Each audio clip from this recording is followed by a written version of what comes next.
क्या भारतीय संविधान सिर्फ एक उधार का थैला है या दुनिया भर की अच्छाइयों का एक संगम? चलिए, मैं आप सभी का स्वागत करती हूँ। हमारा आज का मिशन ये समझना है कि हमारा ये विशाल संविधान आखिर किन वैश्विक विचारों से प्रेरित है। शुरुआत में ही ये बात साफ कर देना बहुत जरूरी है कि जब हम स्रोतों की बात करते हैं ना, तो अक्सर लोग इसे गलत तरीके से केवल नकल मान लेते हैं। हाँ, मैंने भी कई बार सुना है कि ये तो बस एक कॉपी पेस्ट का काम है। हाँ, जो कि पूरी तरह से गलत धारणा है। मतलब वास्तविकता इसके बिल्कुल विपरीत है। ये दुनिया भर के बेहतरीन संवैधानिक विचारों का हमारी अपनी जरूरतों के हिसाब से किया गया एक बहुत ही बुद्धिमत्तापूर्ण संकलन है। मतलब इसे हूबहू नहीं अपनाया गया। बिल्कुल नहीं। संविधान निर्माताओं ने उस समय मौजूद पूरी दुनिया के श्रेष्ठ संविधानों का बारीकी से अध्ययन किया। जो कुछ भी भारत के विशाल और विविधतापूर्ण समाज के अनुकूल लगा, उसे ही अपनाया गया। ये एक तरह का कस्टमाइजेशन था। ठीक है, तो चलिए इसे समझना शुरू करते हैं। इस पूरी वैश्विक यात्रा की शुरुआत आखिर होती कहाँ से है? मतलब सबसे बड़ी आधारशिला क्या है? अगर हम सबसे बड़े स्रोत की बात करें तो वो है भारत शासन अधिनियम 1935। अगर भारतीय संविधान को एक भव्य इमारत मान लिया जाए ना, तो ये अधिनियम उस इमारत की सबसे बड़ी और मजबूत आधारशिला है। अच्छा, तो ये इतना महत्वपूर्ण है। ये तथ्य वास्तव में चौंकाने वाला है कि हमारे वर्तमान संविधान का लगभग 75% हिस्सा सीधे तौर पर इसी अधिनियम से लिया गया है। रुकिए, 75%? ये तो बहुत बड़ा आंकड़ा है। मैं सोच रही हूँ कि दशकों तक जिस ब्रिटिश हुकूमत को बाहर निकालने के लिए संघर्ष किया गया, आजादी के बाद उसी ब्रिटिश सरकार के बनाए कानून को इतना ज्यादा अपना लिया गया। ये एक बहुत ही लाजमी सवाल है और इसका कारण पूरी तरह से व्यवहारिक था, भावनात्मक नहीं। व्यवहारिक कैसे? देखिए, 1935 का अधिनियम भारत जैसे एक विशाल देश को नियंत्रित करने के लिए ही बनाया गया था। इसकी प्रशासनिक मशीनरी उस वक्त बहुत अच्छी तरह से काम कर रही थी। जब देश आजाद हुआ तो रातों रात एक बिल्कुल नया सिस्टम लागू करने से पूरी व्यवस्था चरमरा सकती थी। तो जो चीजें सही से काम कर रही थीं, उन्हें बरकरार रखा गया। बिल्कुल सही। जैसे कि संघीय तंत्र या फेडरल स्कीम, पूरे देश का प्रशासन कैसे चलेगा, केंद्र और राज्यों के बीच शक्तियों का बंटवारा कैसे होगा, ये सब यहीं से आया। इसके अलावा एक और महत्वपूर्ण पद है राज्यपाल का कार्यालय। तो प्रशासनिक निरंतरता बनाए रखना ही मुख्य लक्ष्य था। और न्याय व्यवस्था के बारे में क्या? न्यायपालिका का जो एकीकृत ढांचा आज मौजूद है ना, उसकी जड़ें भी इसी अधिनियम में है। और साथ ही जो लोक सेवा आयोग हैं, जैसे संघ लोक सेवा आयोग या राज्यों के आयोग, वे भी यहीं से आए हैं। यहाँ ये विषय वास्तव में बेहद दिलचस्प हो जाता है, क्योंकि जब भी हम भारतीय संविधान की बात करते हैं तो अक्सर ब्रिटेन और अमेरिका का ही नाम सबसे पहले दिमाग में आता है। हाँ, इन दो महाशक्तियों का प्रभाव बहुत गहरा है। तो पहले ब्रिटेन की बात करते हैं। शासन की कार्य प्रणाली पर ब्रिटेन का कितना प्रभाव रहा? ब्रिटेन का प्रभाव हमारी रोजमर्रा की राजनीतिक व्यवस्था पर सबसे अधिक है। सबसे बड़ी बात जो हमने वहां से सीखी वो है संसदीय प्रणाली, जहां असली ताकत प्रधानमंत्री के पास होती है। बिल्कुल। भारत में राष्ट्रपति नाम मात्र के प्रमुख होते हैं, जबकि असली ताकत प्रधानमंत्री और उनकी मंत्रिपरिषद के पास होती है, और वे सीधे तौर पर संसद के प्रति जवाबदेह होते हैं। ये पूरा मॉडल ब्रिटिश प्रणाली ही है। और कानून बनाने की जो प्रक्रिया है वो भी ब्रिटेन से ही अपनाई गई है। एक बिल कैसे पेश होता है, उस पर बहस कैसे होती है, ये सब वहीं से प्रेरित है। लेकिन यहाँ एक और बहुत ही दार्शनिक अवधारणा है, और वो है एकल नागरिकता। हाँ, ये एकल नागरिकता वाला बिंदु अक्सर चर्चा में रहता है। मतलब देश के किसी भी राज्य में रहने वाला व्यक्ति केवल भारतीय है। अमेरिका की तरह राज्यों की अलग नागरिकता नहीं होती। सही कहा। और इसके पीछे की सोच बहुत गहरी थी। जरा सोचिए, भारत विविधताओं से भरा देश है। अगर हर राज्य की अपनी अलग नागरिकता होती तो क्षेत्रवाद की भावना पनप सकती थी। देश टूट भी सकता था। बिल्कुल। निर्माताओं ने इस खतरे को भांप लिया था। वो चाहते थे कि हर व्यक्ति की केवल एक ही पहचान हो, भारतीय। इसलिए जानबूझकर ब्रिटेन का ये मॉडल चुना गया।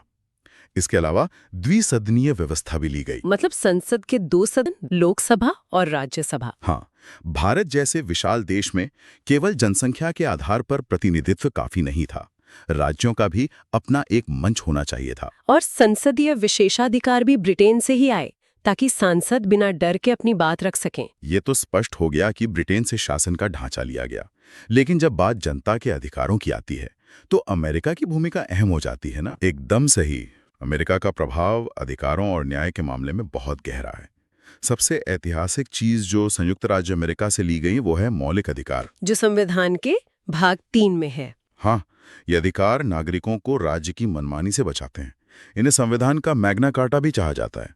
ये विचार पूरी तरह से अमेरिकी संविधान के बिल ऑफ राइट्स से प्रेरित है। ठीक है, मौलिक अधिकार तो मिल गए, लेकिन मैं ये सोच रही हूँ कि कागज पर लिखे अधिकार तब तक बेमानी है जब तक सरकार को उन्हें छीनने से रोकने वाला कोई न हो। इसका क्या समाधान निकाला गया? इसी का समाधान अमेरिका से लिया गया एक और शक्तिशाली सिद्धांत है, स्वतंत्र न्यायपालिका। न्यायपालिका को सरकार से अलग रखा गया। बिल्कुल, और इसी स्वतंत्रता से जन्म लेता है न्यायिक पुनरावलोकन या जुडिशियल रिव्यू का सिद्धांत। इसे थोड़ी आसान भाषा में समझते हैं। कोई आम इंसान इस न्यायिक पुनरावलोकन को कैसे समझेगा? सरल शब्दों में ये न्यायपालिका का वो सुपर पावर है जिसके तहत वो संसद द्वारा बनाए गए किसी भी कानून की जांच कर सकती है। मतलब अगर सरकार कोई ऐसा कानून लाती है जो मौलिक अधिकारों के खिलाफ हो, तो अदालत उस कानून को असंवैधानिक घोषित करके रद्द कर सकती है। ये शक्ति सीधे तौर पर अमेरिका से आई है। ये तो बहुत बड़ी ताकत है ना? और इसके अलावा एक बहुत ही सख्त प्रक्रिया होती है, महाभियोग व निष्कासन। राष्ट्रपति या जजों को हटाने की जो जटिल प्रक्रिया है वो भी अमेरिकी संविधान से ली गई है ताकि राजनीतिक बदले की भावना से किसी को ना हटाया जा सके। तो शासन का तरीका ब्रिटेन से और अधिकार व न्यायपालिका अमेरिका से। लेकिन एक सरकार को अपनी जनता के लिए किस दिशा में काम करना चाहिए, ये प्रेरणा कहाँ से मिली? इसके लिए निर्माताओं ने आयरलैंड की ओर देखा। वहां से बहुत ही प्रेरणादायक विचार आए, जिनमें सबसे महत्वपूर्ण है राज्य के नीति निदेशक तत्व, जिन्हें हम DPSP कहते हैं। हाँ, भाग 4 में दिए रहे ये तत्व सरकारों के लिए नैतिक और राजनीतिक निर्देश हैं। इनका मुख्य उद्देश्य देश में एक कल्याणकारी राज्य की स्थापना करना है। कल्याणकारी राज्य मतलब जो सिर्फ कानून व्यवस्था न देखे बल्कि लोगों की भलाई भी करे। बिल्कुल, समान काम के लिए समान वेतन, स्वास्थ्य सुविधाएं, ये सब सुनिश्चित करना। ये बहुत ही खूबसूरत विचार है कि संविधान सिर्फ नियम नहीं थोपता बल्कि सरकार को दिशा भी देता है। अच्छा, मैंने सुना है आयरलैंड से कुछ चुनाव संबंधी प्रक्रियाएं भी ली गई हैं। सही सुना आपने। राष्ट्रपति निर्वाचन की पद्धति आयरलैंड से ही ली गई है और राज्यसभा में जो 12 सदस्यों का मनोनयन होता है वो भी यहीं से आया है। कला, विज्ञान या साहित्य के क्षेत्र से। हाँ, चुनाव लड़कर आना सबके बस की बात नहीं होता, तो इस व्यवस्था के जरिए दिग्गजों को सीधे संसद में लाकर उनके अनुभव का लाभ उठाया जाता है। अगर हम अधिकारों से आगे बढ़कर देश की संरचना पर विचार करें, भारत जैसे विशाल देश में एक मजबूत केंद्र का होना बहुत जरूरी है।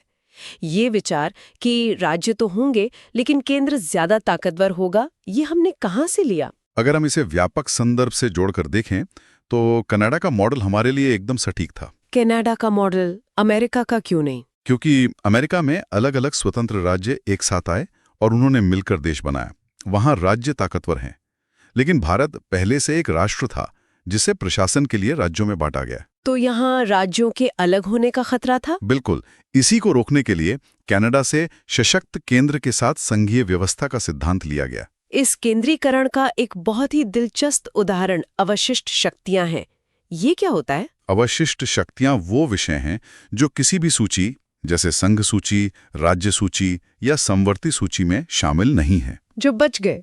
हाँ, इसे एक उदाहरण से समझते हैं। जब 1950 में संविधान लागू हुआ तब इंटरनेट या आर्टिफिशियल इंटेलिजेंस जैसी चीजें तो थी ही नहीं। सही बात है। तो भविष्य में आने वाले ऐसे नए विषयों पर कानून कौन बनाएगा?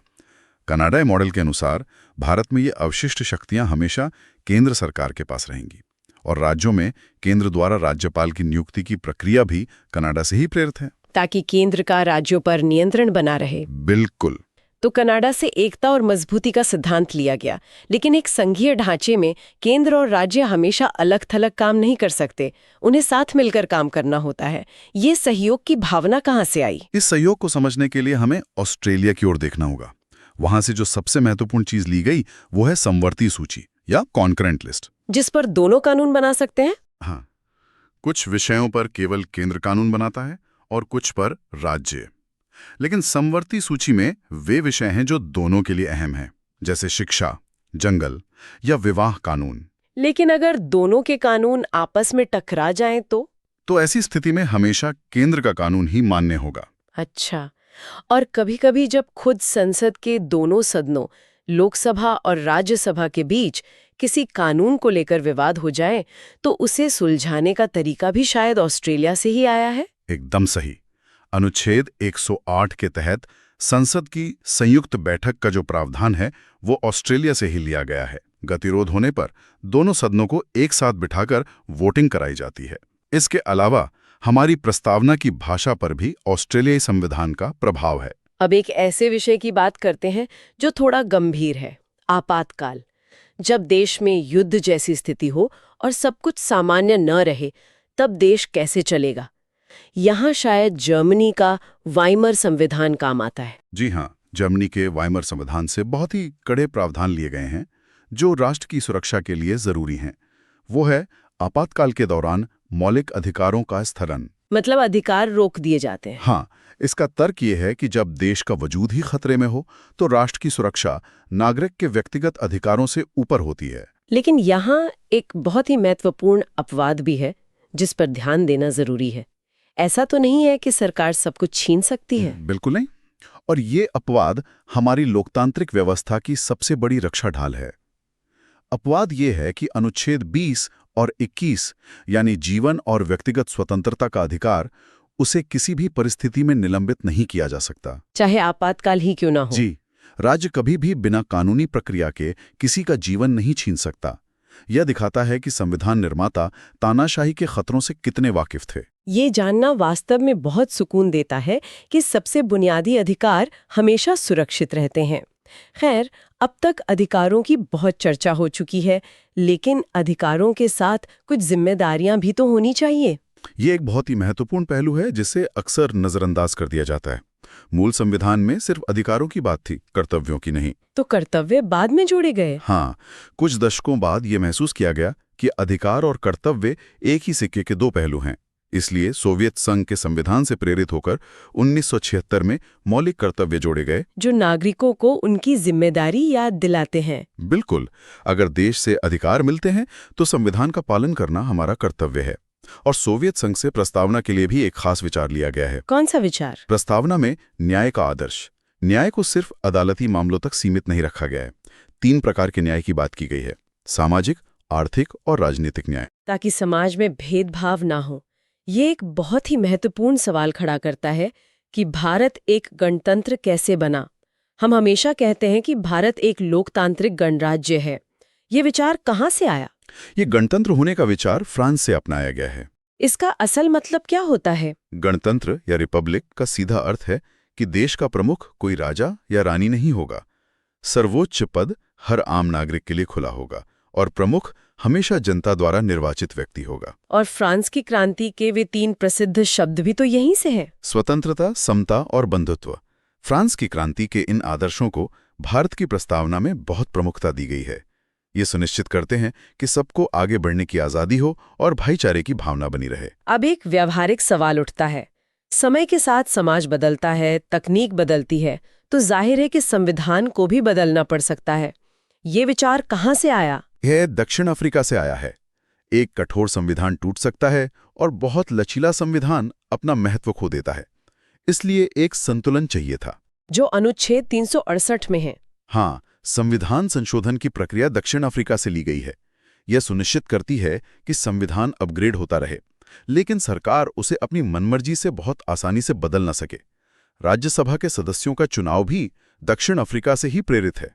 अब इस वैश्विक यात्रा के आखिरी पड़ाव पर आते हैं, जापान।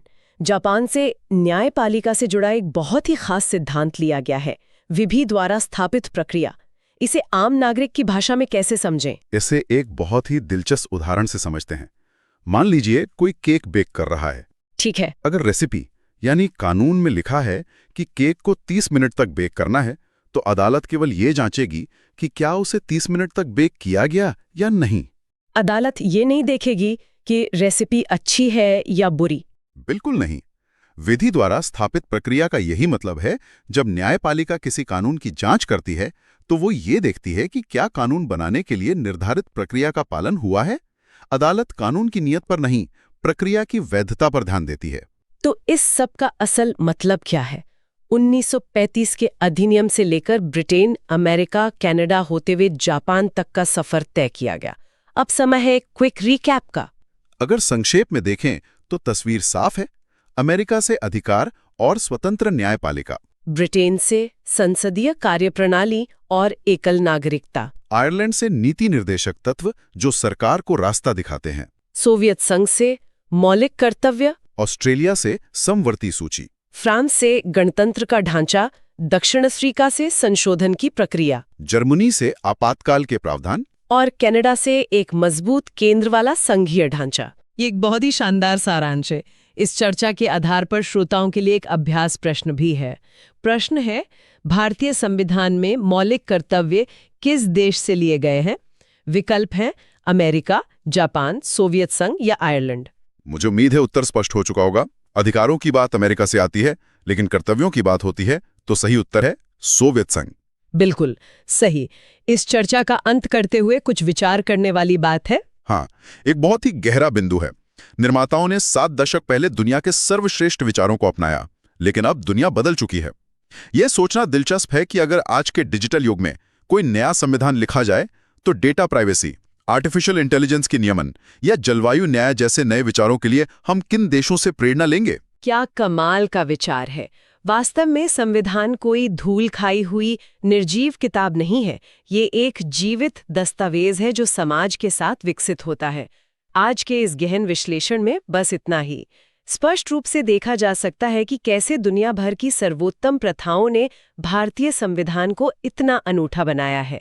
श्रोताओं के लिए ये खुला निमंत्रण है कि इस विषय पर खोज जारी रखें।